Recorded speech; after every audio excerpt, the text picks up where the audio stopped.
Welcome to Acrobatics and Tumbling Skill Shorts. Today's episode is brought to you by Alderson Broaddus University. The skills we will be demonstrating for you today are counterbalancing drills and a tabletop handstand.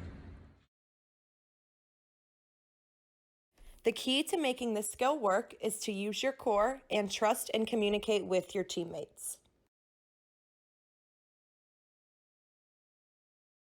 Make sure that you first have a correct and firm hand grip. Next, you will slowly lean back while keeping your stomach tight and relying on your teammate for balance.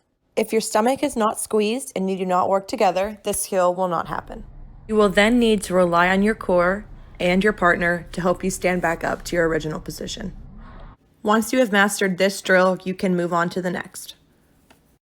This uses the same counterbalancing concept as the previous skill, but adds a little more difficulty with standing on the thighs.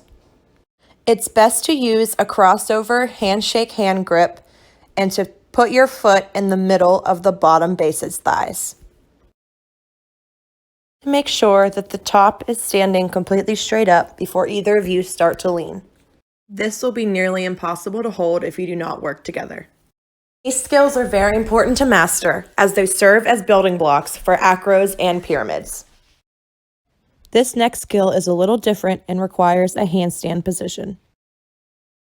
The bottom base will start on her hands and knees, squeezing her stomach into a flat back position. The top will then wrap her hands underneath the bottom base's stomach and place her head on the other side. Depending on the top's preference, you can then press up to a handstand position, or the top can kick up into a handstand. The top can then step back down to the ground to dismount. Thanks for joining us today. For more acrobatics and tumbling skill short, visit the ncata.org.